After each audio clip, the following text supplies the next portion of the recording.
Welcome back to the Property Venture Podcast. I'm your host, Giancarlo Carangelo, joined with Anthony Loggia and our industrial real estate expert, Silvana Sánchez.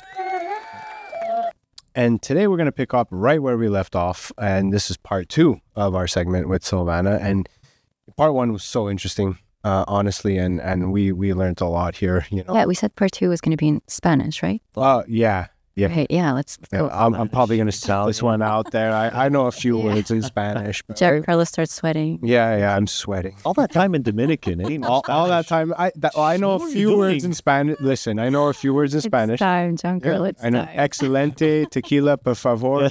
That's cerveza. Yes, there you go. So see, like even the cameraman is on board. Of course. So I mean, welcome back, Silvana. Thank you. And part 1 was so filled with so much knowledge and information, and you really demonstrated that you're an expert in your field. I appreciate that. So tell me, because as long as I've known you, it's about 6 years now, you've always been in this commercial real estate sector. How did you end up in commercial real estate? It's not something I chose. Chose you? Yes. You sound so like, yeah, but no, it's not something I chose. It found me. Okay. I guess I was doing something right back in the day. So I used to do business development before, and so part of that job, I was part of like different business referral groups, and so one of the, how do I say this story? There's another member in that referral group who had just been hired by a commercial real estate company as a principal and head of the industrial team, which was non-existent in that company. And so one of his mandates was to recruit and build the industrial team. So we met each other inside of that business referral group, and I was representing the other business and doing business development and like shaking hands and doing oral presentations and like talking to people. And I guess he picked on some of the aspects that could also work in brokerage, and he offered it to me, and we took it from there. And then the interesting part of the story is that I said no for like a year. I'm like, no. You're playing hard to get. I was not playing hard to get. Well, I was contract negotiation. Yeah, that was a negotiation tactic. Okay. You were playing hard to get. Okay. And yeah, and that actually became my very first mentor. So he really took his time and teaching me about the industry, showing me what the parties look like and like the office space and like the landlords and just what was possible for me if I were to choose to jump into it. And so, yeah, after a year, I'm like, okay, let's see. What was the deciding factor? Like after a year, what finally made you decide, like say, okay, fine, let's see. Like, was there something, like, did you think about it? Long time? Obviously you did, maybe for a year if you weren't, going for it right away. But what made you really say, okay, let's see? Is there a point in time you could recall? Yes, very clearly. Okay. I really dislike giving this answer, but it was money.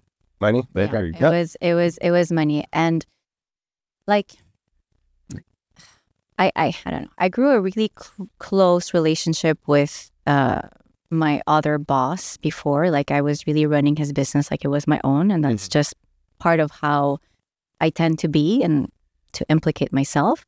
But so the person who was going to become my mentor in real estate, he asked me one important question, and he's like, okay, great, you like what you do right now, and you bond with the people, and you're now a boss and whatnot, but like where you work right now, can you make like $100,000? And I'm like, no. He's like, okay. So I've always had a very personal goal in life to be financially well, like, and everybody, financial freedom, yeah. And everybody kind of like dreams of being like a multi-million, or at least 90 to 95% of people. And so I had that conversation with my then boss. I sat him down and I'm like, hey, listen, this is one of the objectives I have in life. Do you think I can reach that by staying here? And then it made him think, and then it made him increase my pay. I think he like tripled my pay. And then I'm like, okay. And then I just kind of like, j'ai fait le pour et le contre. I balance, the pros and cons. And and at the end, I'm like, okay, this is a personal goal I have. How can I reach it? Is it here? And that's what me. So what I'm hearing is maybe he planted a little seed in your mind. Yeah, he did. Yeah. Very patient man. Yeah. Still this day, very patient man. So you're still very close with him? He's still a mentor of yours? Yes. So the person who hired me for industrial real estate, yes, I still work with him. And so like we're huge on mentorship. Absolutely. We talk about it all the time, mentorship and, surrounding yourself with good people. Yeah. And I had a mentor coming into this business. I had a few coming into real estate, and so did Anthony.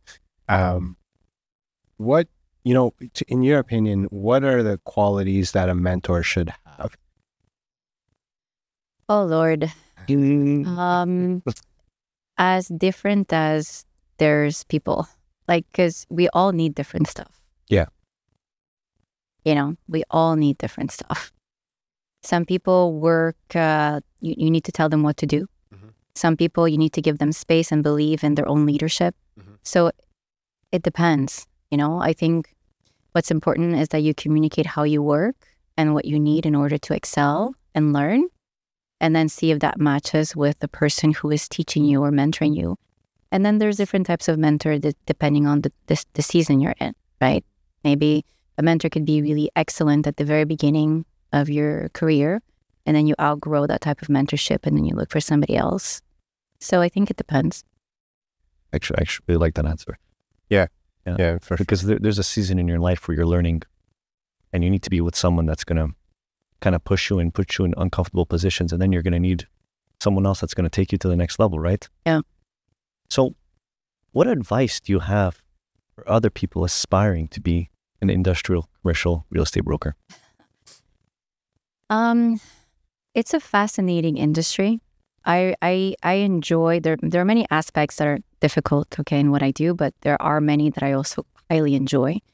One of the things that I enjoy is that you really get to know everything that's happening before it's even in the news. Like, who's going to buy. It's like Monopoly, but like real life, and get all the exclusive, information and news even before it's out. So I find that very amazing. It's really a different way of experiencing living in a city, I find. So advice on someone who's aspiring to get into that. So, let's just say, oftentimes you're a real estate broker. Maybe you've been doing it for 10 years. You have a ton of clients, and you see another opportunity to do this, right? And to go into commercial, whether it's industrial or whatnot. What's the advice for them? So I'm going to say one of the most key importance to being a broker, and I think even in residential, same as commercial, it's really resiliency. You really need to have resiliency and great anxiety/stress managerial skills. You really do. Yeah. You really do. And if you tend to be, a sensitive person or someone who is a bit more stressy or anxiety, okay, then you just need to put in the needed practices and tools in order to manage that. So somebody might need a little bit more meditation. Somebody might need a little bit more workout time. Somebody might need to run more, or but it's definitely something you're gonna have to take into consideration. Yeah, you definitely need thick skin. No matter what part of real estate you're in, residential, commercial, property management, you definitely need thick skin, and you can't be too emotional when it comes to business in real estate. And, I'm someone who oftentimes, and Anthony could probably vouch for this, I take it a little bit personal. I feel challenged. I feel somebody's trying to challenge me, and I get a little bit too emotionally involved in it. And I have to bring myself back a little bit and take it with a grain of salt and remember that it's just business, and thick skin comes in with that, right? So, and I think if we're really honest, to succeed in any job, you need to have thick skin. Persistence and resilience too. Determination, absolutely. If you're going to start in real estate, I think you also need to have a financial cushion. Yeah. Because when I started, it took me like 3 years before actually starting to make something substantial. Yeah. So, it's a, no matter if you start a business or you go in commercial real estate or residential real estate, you're, in a way, you're kind of like unplugging from, the like umbilical cord of having a salary. Ability. Yeah. So it's like you're getting to know yourself in a very different way. Yeah. Like and you're going to get tested too during this slow peaks, and if anything that COVID has taught us, and, obviously you mentioned it in the last episode, for example, the industrial markets boomed, whereas retail spaces took a hit, right? So if there's anything that like that era has taught us, you have to be resilient, persistent, and adapt to it. And I feel like you mentioned financial cushions, and that's really good because a lot of people have this common misconception that they're going to get into real estate and they're going to just close their eyes and make $100,000, right, and forget that you have to work. And any other. The biggest misconception is also that it's not our own business. No. They think that the agencies provide leads and that they're going to provide basically a salary for you. And that's not the case at all. We pay the agency. Depending on the agencies you're at and everything. Yeah, for sure. Like in most cases, you pay to be there for sure. And they don't provide leads too in most cases, but people have that common misconception. And, you said it yourself, it took you 3 years.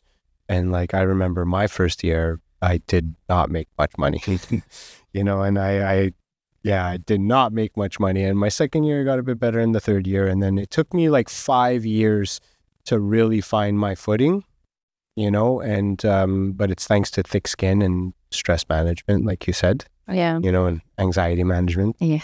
I heard that residential real estate is more emotional than commercial. Super emotional. Well, it depends. Okay, so look, it depends on comfortable, Giancarlo. Full disclosure here. It depends. Where are the Kleenexes?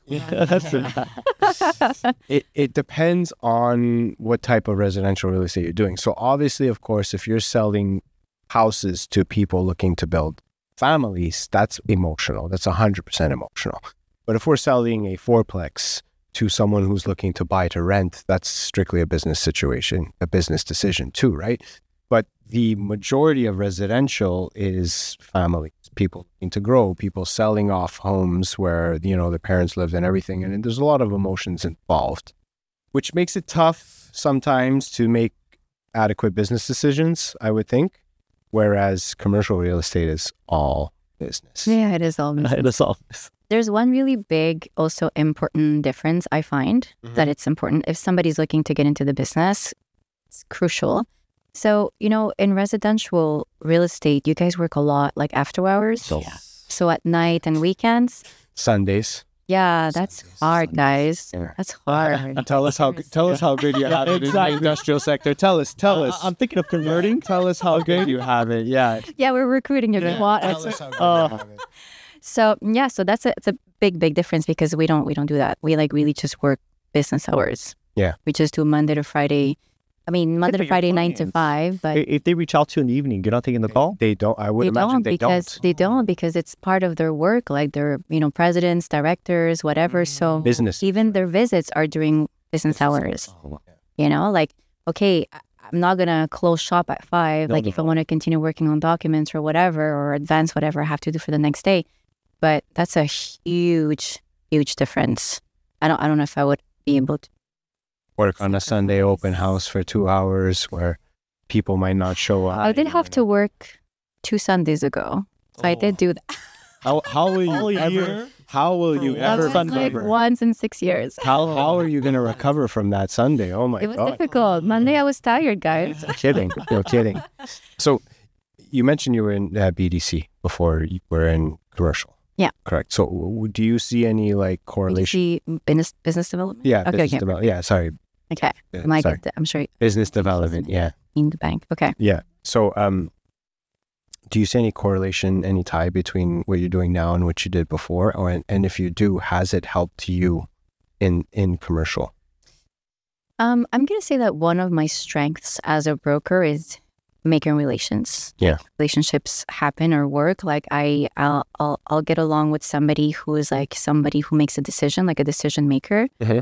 And I'll speak about whatever. We'll just have a connection. And then like I'll get him to sit down with us and then discuss how we can help him. So that's something I learned during doing business development. You know, I did a lot of like handshaking and placed myself in conferences that had nothing to do with what I was doing, just to like, you know, and I was like the odd person out. And then, I've done my hours of that. So, I think, there's definitely some transferable skills. And in anything you do, I think there's transferable skills. Well, what about this?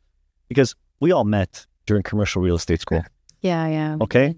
Was there any transferable skills that you learned in commercial real estate school that you apply today in your job?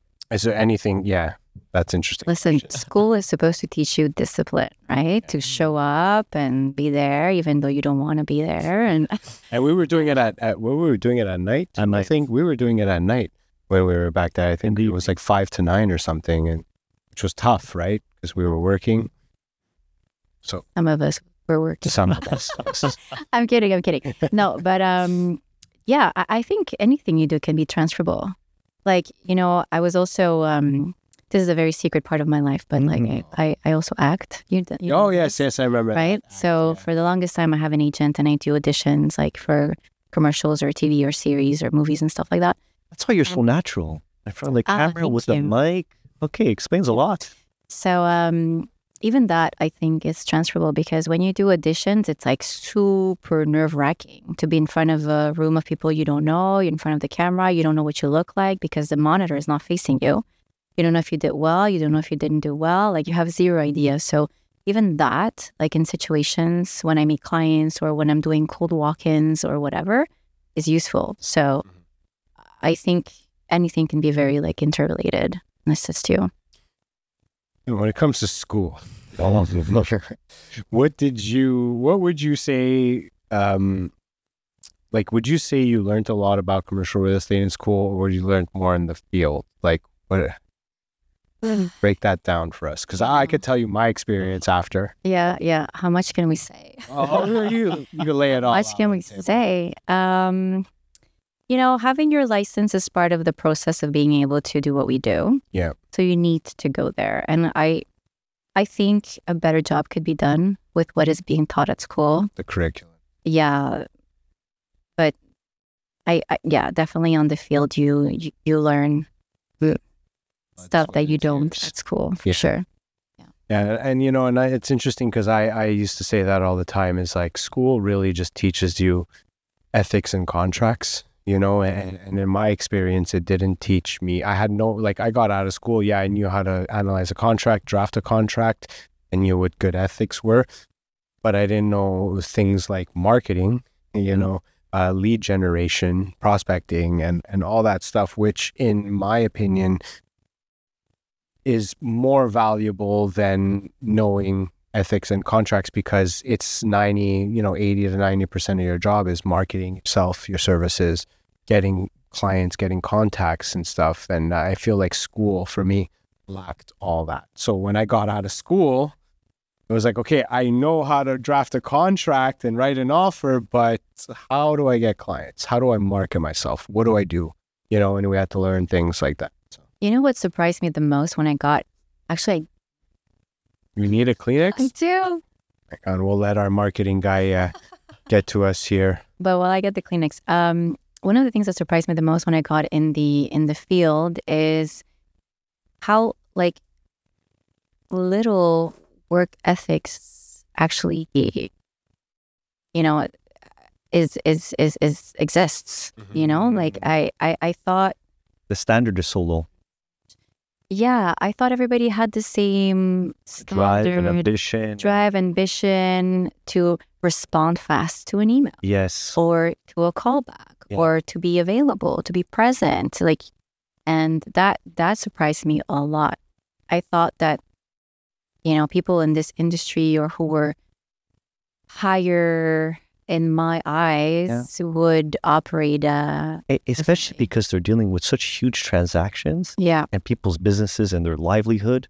Yeah. And then they're not even replying to your email contact. They don't even reply to your phone calls. Yeah. It's so strange, especially when coming from a background where you're in the office, you're there 9 to 5, and then all of a sudden you're in this area where you're in this arena essentially, and it's a free-for-all. Yeah.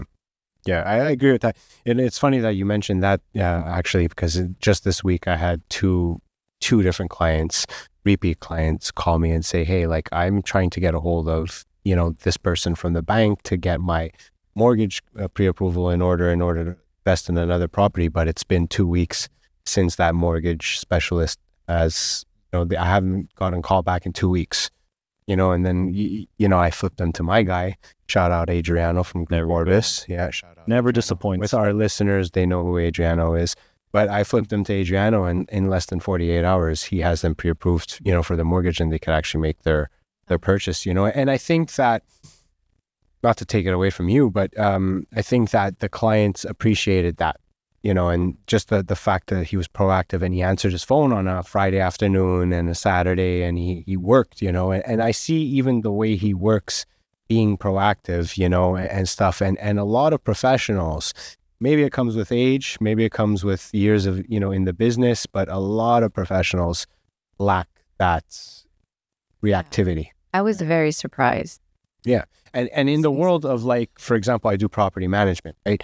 And in the world of property management, when you have a portfolio of apartments that you're renting, I could get a call on a Friday to view an apartment, and if I give them the appointment on the Monday, that's already too late, because they could see something Saturday, get approved for it, and sign it that day, right? So reactivity is good, and people lack that sometimes in the profession. Agreed. Awesome. So tell us, give us a little bit more about your personal experience. Give us where do you see yourself in the next 10 years? Tell us what's next for Silvana. By the beach. The beach. Well, on the big screen. I'll be there. I'll be there in a couple of days, guys. Yeah. I'll send you a reel from the beach. Oh, yeah, I've seen some of your stuff. Yeah. Pretty good. Now we all need some reset. In 5-10 years from now, I really have no idea where I'll be. What I can say is that, the more and more years pass, the more and more I feel comfortable in this industry, because I think the learning curve was very long. And that's always a good feeling. And when your work ethic actually gets recognized, that's also very rewarding. Super rewarding. Super. And that happened to me not too long ago, where I was dealing with a director of a warehouse, and they have like multiple locations everywhere. And, he confessed to me that he had worked with multiple brokers, but like nobody had been so responsive, so proactive, so hands-on. And that was like, great. Like those are the little moments personally I feel are very rewarding in what I do, other than signing deals and other than paychecks and all of that. Or when the client gives you a little basket, like saying thank you with all the little products that they represent, like, oh my God, that's so cute. Even when they send you a referral, best feeling. Oh, of course. Best feeling. Of course. That's amazing. It's because they trusted you. We're happy with your results, and it's a great feeling. Sure. Yeah. That's awesome. Well, Silvana, this has been such an informative session, and 2-part series was awesome, and so happy you came. And I learned a lot, and I'm pretty sure our listeners out there, learned a lot. If you have questions, you can put them in the comments and I'll answer. Yeah. I follow their page. Yeah. And tell them, for our listeners out there, tell them where they could reach out to you. Best way is to reach me on my cell phone. Okay. That's the best way. I don't know if you guys can put that number. You could put it. You could drop it right now. Whatever you want, we could put it. Whatever you're comfortable with. Whatever you're comfortable with. Put it down, because I'm not going to send you to like the company's website. That's like makes no point. We'll put it down in the description. I think a broker's livelihood is his cell phone, her cell phone. So that's the best way to reach me. If you need any type of industrial space, if you're looking, if you want like a market survey on what's available, if you want to, anything, buy or lease land or building. We'll make sure Louis take note. We're going to put her number in the description. Louis is on it. So thanks a lot for sitting down with us. This was really awesome.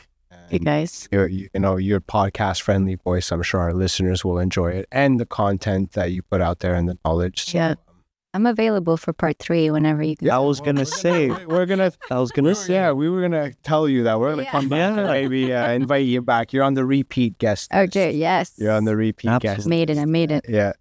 And for those of you listening and haven't already subscribed, please do so. Like, follow, subscribe, Instagram, Facebook, Spotify, YouTube, Apple Podcast, Podcast. TikTok too. We're on. Oh yeah, I have no idea. I'm not a TikToker, but our marketing guy's fantastic at these guys. So thanks for listening to this awesome 2-part series. And Silvana, we're looking forward to having you back. Yeah. Thank you. We're going to start preparing it for the Oh, yes. All right, let's do it.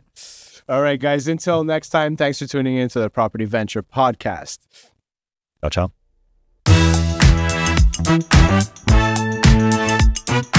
ciao.